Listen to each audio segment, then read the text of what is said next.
영화보다 더 인상적인 현실 속 씬 스틸러들. 관절을 떠나면서도 확실하게 파 보겠습니다. 이상민, 양절의 씬 스틸러.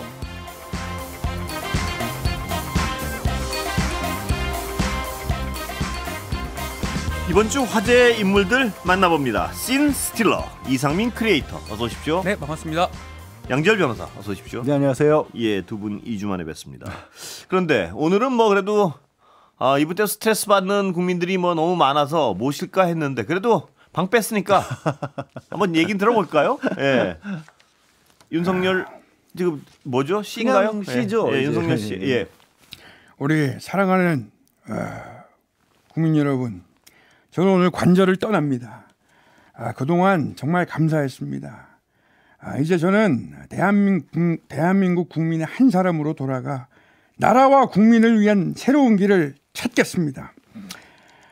국민 여러분과 제가 함께 꿈꾸었던 자유와 번영의 대한민국을 위해 미력 하나만 노력을 아끼지 않겠습니다. 예. 파면돼서 방 빼는 사람의 목소리. 지난 날들이 막 주마등처럼 스쳐가네요. 예. 저도 고통스럽게 스쳐갑니다. 괴롭게 스쳐갑니다. 머릿속에. 윤어게인이라고 막 소리치시고. No never. 참 사과 한마디는 할 줄 알았는데 뭐 아쉽다기보다는 참 그럴 줄 알면서도 포옹해 이렇게 주시고 이렇게 대학생 여러분들도 좋습니다. 학생까지 그렇게 참 보수 인사들 많이 만나시던데요. 그렇습니다. 저야 뭐 감옥 가고 죽어도 상관없지만은 우리 국민들 또 우리 청년 세대를 어떡합니까? 지난 겨울 석 달 넘게 수천만 명의 청년들과 국민들이 탄핵 반대, 자유민주주의 수호를 외치면서 차가운 그야말로 아스팔트 위에 섰는데 그분들께 너무 미안해서 제가 잠이 오지 않았습니다. 실제로 아스팔트 위에 추운데 알루미늄 호일 덮고 있었던 분들은 탄핵을 빨리 시키라고 계셨던 분들이었는데 도대체 어디서 누구를 보신 건지. 이분 뭐 앞에 모셔놓고 이런 말씀 드리긴 뭐하지만 참 보고 싶은 것만 보세요. 여전히 그런 것 같습니다. 이거 보세요. 제가 마지막으로 두 분께 당부드리겠습니다. 예, 말씀하세요. 당장에 눈앞에 파도를 보지 마시고 파도를 일으키는 바람을 볼 수 있는 사람이 되기를 바랍니다. 제발 좀 그렇게 되세요. 그리고 사람을 쓸 때는 충성심을 중요하게 봐야 돼. 눈앞에 파도만 보지 마세요. 그리고 파도 타기 오면은 이게 술잔 꺾는 애들이 있어요. 그런 애들은 마음에 안 드니까. 그런데 사람의 충성은 또 본인이 무슨 다른 사람의 충성하지. 갑니다. 가세요. 아니, 좋아요. 저 말이 어찌 보면 정치인 윤석열의 시작 돌이켜 보니까 그런 말이기도 하고요. 그래도 뭐 파도를 일으키는 바람 이런 거 어디 영화 대사 같기도 하고 진짜 기억이 나는 것 같기도 하고. 참 그렇습니다. 참 저분은 제가 오늘 여러 번 말씀드렸지만 정말 독특한 재주를 가지고 계신 것 같아요. 사람 화나게. 참 실패가 없어요. 저분은. 예. 마지막이라고 모셨는데 잘못한 것 같습니다. 실패가 없어요. 실패가 없어요. 언제든. 예. 근데 방을 빼긴 뺐습니다만. 뭐 그 사저에서 민간인 된 다음에 저렇게 돈 쓴 거 어떻게 해야 됩니까? 법적으로는. 저거는 법적으로도 문제가 될 소지가 충분히 있어 보입니다. 뭐 이미 여러 매체에서도 보셨겠지만 사실 지난주에 그러니까 11시 22분 선고했을 때 그날 그 시각 이후로부터는 바로 민간인이거든요. 오늘 저는 이렇게 방을 빼는 과정에서 경호팀이 저렇게까지 많이 있는 것조차도 과연 물론 법적으로 이제 경호는 허용을 합니다만 그것조차도 부적절해 보이긴 했고 마치 그냥 파면돼서 그 사저로 쫓겨가는 게 아니라 아주 그냥 훌륭한 업적을 남기고 있다는 퇴임한 대통령처럼 그런 모습을 보였는데 글쎄요. 그 말씀 다시 돌아가서 그 지난주 금요일 이후로 민간인 신분으로 있으면서 그때는 일주일이나 있는 것도 부적절했고 그 일주일이 아니라 한 이틀 3일 정도 그냥 많이 양보를 하더라도 짐 싸는 동안 머물러 있고 두 사람 밥 정도 먹을 수 있는 것까지는 그냥 눈 감아줄 수 있지만 그걸 넘어서는 것 뭐 케이터링이 들어갔다 뭐 이런 거 아닙니까 지금? 그거는 케이터링은 아니고 그랬답니다. 이 윤석열 취임 이후에 집권 이후에 조리사 분들을 늘렸대요. 그래요? 그래서 용산하고 그러니까 한번 일회성이 아니고 계속 그렇게 그러니까 아예 그렇게 직원 숫자를 늘린 걸로 지금 뭐 파악이 됐다. 제가 하나 결심해서요. 이 순간 이후부터는요. 그분한테 정말 화를 안 내겠습니다. 이제 포기하시는 거죠 지금? 아니 뭐 포기는 이미 오래전에 했는데 정말 한번 제 자제력을 한번 믿어보겠습니다. 정말요? 그거 또 괜히 이상한 공약은 걸리지 마십시오. 저 진짜 솔직히 이런 말씀 안 드리려고 했는데요. 너무 하셨어요. 전에 아무리 좋으셔도 그렇지 그게 유튜브 한 보신 분들 아시겠지만 왜 그러셨어요, 진짜. 이거 뭐 제가 그러고 싶어서 그렇게 저도 몰려서 후회하셨죠. 그 사실은 아닙니다. 앵커님이 잘못이 아니라 그 강요한 인간들이 나쁜 사람들이에요. 그 사람들 보통이 아니에요. 네, 아유 진짜. 예. 그런데 법원이요. 네. 이 내란수계 혐의. 네. 첫 공판기일이 다음 주. 근데 지하를 이렇게 쉽게 왜 그러죠? 다른 사람들한테는 굉장히 이렇게 잔혹할 정도로 엄격하다가 이전까지 없었던 사실상 특혜라는 말이 나올 수밖에 없고 지하 주차장을 통해서 법원에 있는 통로로 바로 들어가 버리면 거의 노출이 안 될 수 있거든요. 저번에도 그랬었지 않습니까? 이렇게. 저번에는 그나마 뭐 지상인데 이렇게 막아가지고 영장 실질 심사라고 치더라도 왜냐 그때랑 지금은 다른 게. 그 피의자 신분일 때까지는 비공개가 어느 정도 원칙이고 지금 이제 검찰 그 내부 규칙도 바꿨기 때문에 그게 법대로 한 거였다라면 이번에는 사실 법원의 재판은 뭐 재판정을 하는 게 원칙이긴 하지만 공개 원칙이고 민간인이기 때문에 특별하게 그걸 보여줄 그런 이유는 없어요. 다만 이제 법원에서는 당일날 예를 들어서 이제 최상병 사건이라든가 이런 민감한 다른 사건들도 하필 같은 날 동선까지 겹치는 상황이고 오늘도 뭐 지금 관저 떠나는 길 또 서초도로 돌아가는 길에 어쨌든 극렬 지지자들이 꽤 많이 나오긴 했으니까 혹시라도 충돌이 있을까 봐 우려됐다라는 얘기를 하고 있습니다. 그래서 이게 계속된다는 건 아니고 처음 1회에 한해서 한번 해보고 문제가 없다고 생각되면 그렇게 하지 않겠다라는 입장으로 보이는데요. 전에는 다 했잖아요. 저는 당연히 했죠. 사실 아시겠지만 그때 뭐 박근혜라든가 이렇게 했었을 때 이명박도 그랬었고 취재하다가 기자들이 막 떠밀릴 정도로까지 했었는데 그래서 그리고 이 돌이켜보면 헌법재판소에서 파면 결정 난 이후에 정말 다행스럽게도 특별하게 큰 사고는 없었거든요. 그냥 정말 빠른 속도로 그 지지자들을 흩어져 버려가지고 오히려 당황스러울 정도였거든요. 그래서 법원이 이번 경우도 가뜩이나 지금 이미 뭐 피의자 신분일 때 석방을 시켜준 것 때문에 법원에 대한 국민적인 비난도 큰 와중에 경찰 병력도 말입니다.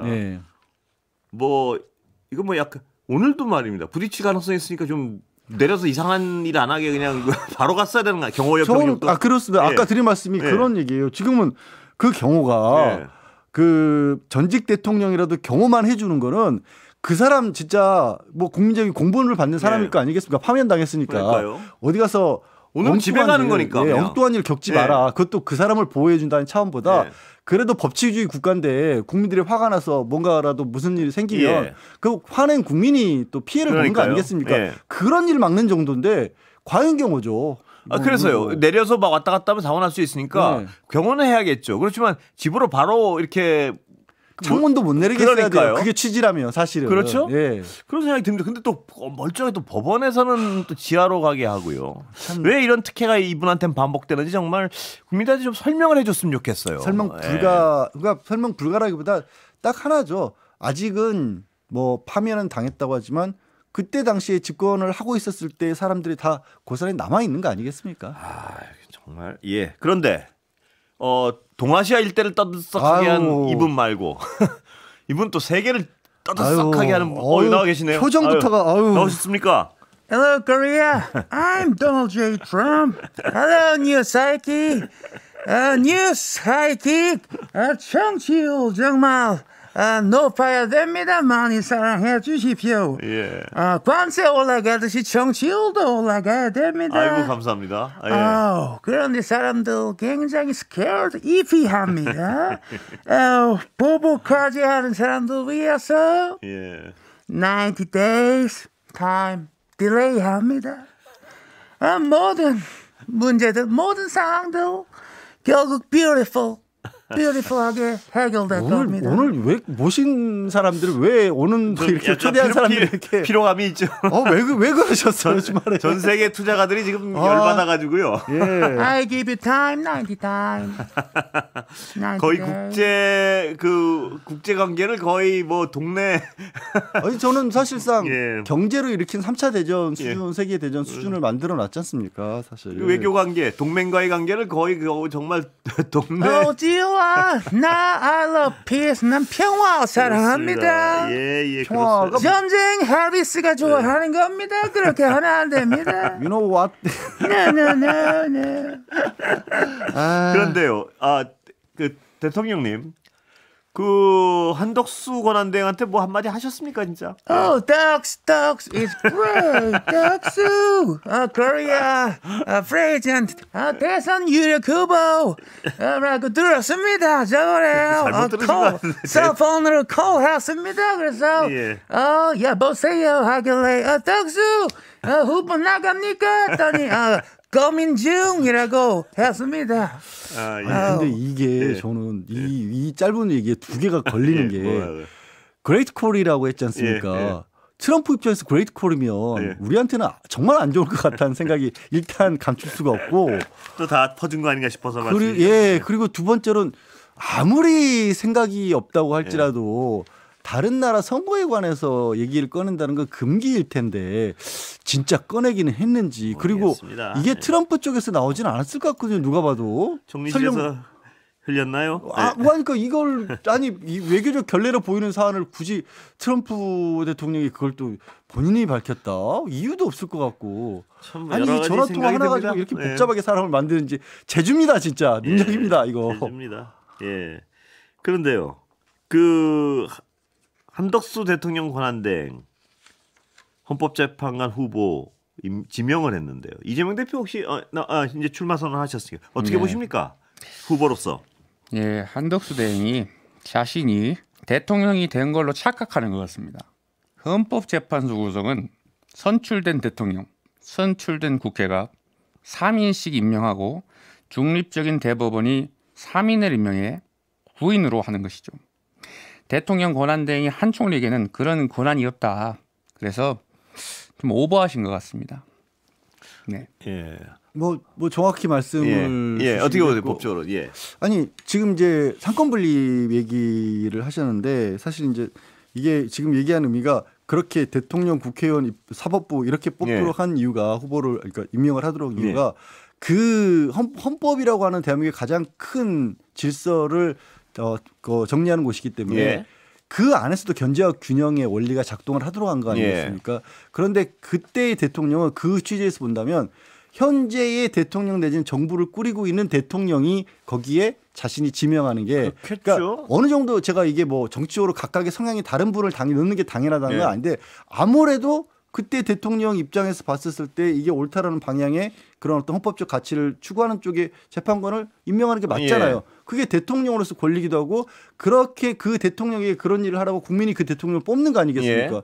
그런데 지금 한덕수 권한대행은 파면당한 대통령으로부터 온 사실 파면을 안 당하고 탄핵 심판 중이라도 얘기가 안 되는 거 아니겠습니까? 그것도 마찬가지. 파면 안 당했더라도 탄핵 중이라도 이거를 결정할 수 없다라고 보는 게 맞지 않습니까? 그래서 이거 법적으로 뭐 현상 유지설이 뭐 다수설이다 이런 걸 떠나서 상식적으로 이게 말이 안 되잖아요. 그리고 헌법재판소에서 지금 그 전직 윤석열을 파면했는데 그 파면한 그 헌법재판소에 윤석열 쪽에 사람을 씹는 거잖아요. 아주 단순하게 얘기하면. 그렇습니다. 이게 얼마나 아이러니한 상황이에요.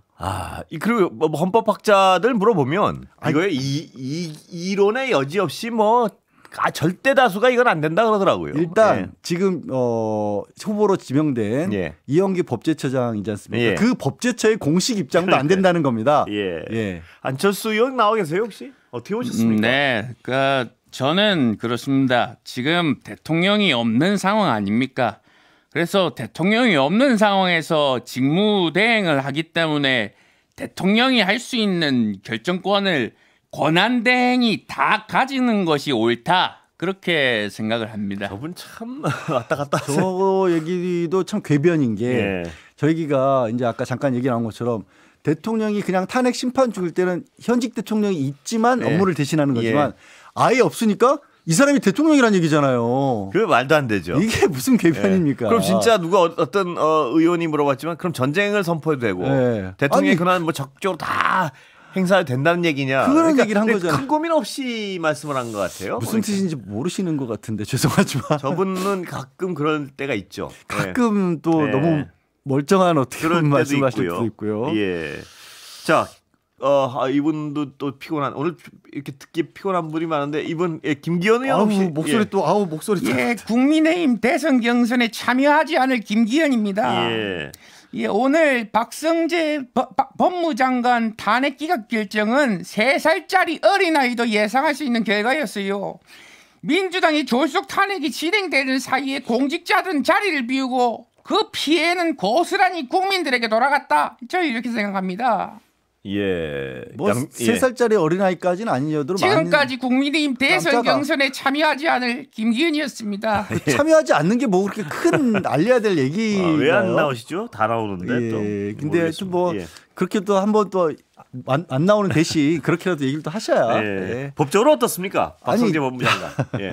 근데 이게 언론에서도 뭐 이거 중간을 딱 떼버리고 그 안가 회동이 곧 이렇게 뭐냐면 내란의 어떤 가담했다고 볼 수 없다라고 했는데 알맹이가 빠졌잖아요. 안가 회동을 해서 뭘 했는지가 빠져 있지 않습니까? 그게 수사가 돼야지. 그렇죠. 그러니까 이거 맞죠? 제가 이게 정말 가슴이 답답한 게 말입니다. 박성재 법무부 장관이 안가 회동 갔다는 거는 뭐 확인이 됐으니까 그 회동에서 무엇을 했고 어떻게 내란에 관련이 됐고 됐으면 어느 정도로 관련이 됐고 이걸 알려면 수사를 해야 되는데 검찰이 수사를 안 하고 있으니까 헌재는 수사를 안 한 검찰한테 자료를 받아서 판단을 해야 되는데 수사한 게 없으니까 판단할 게 없고 그래서 기각인 거죠. 그렇습니다. 이게. 그럼 이거는 영원히 기각이죠. 이런 식으로 하면. 이거는 어떤 범죄자를 가져다 놔도 다 기각이에요. 그렇죠. 그러니까 처음에 의심한 이유는 계엄 직후 그 다음 날 도대체 이상민 전 장관은 처음 가봤다는 그렇습니다. 거 아니에요. 처음 가본 대통령이 안 가라는 공간에 대한민국의 사법과 행정을 좌우하는 인물들이 다 모였는데 그게 연말 모임이라고들 하시고 그리고 공교롭게 3명은 휴대전화를 또 없애버렸다고 하는데 누가 봐도 이상한데 이상하지 않다고 하는 거잖아요. 그러니까 이 헌법재판소는 어쩔 수가 없는 거죠. 어떻게 보면. 왜냐하면 자료가 없으니까요. 자료가. 아니 이게 진짜 그런 거죠. 뭐 이거 저 라면 좀 끓여와 해놓고 맹물만 준 거예요. 맹물에서 라면을 어떻게 끓여냅니까? 그러니까 기각을 할 수밖에 없는 거 아니에요. 수밖에 없죠. 그러니까 이 검찰의 이 저항.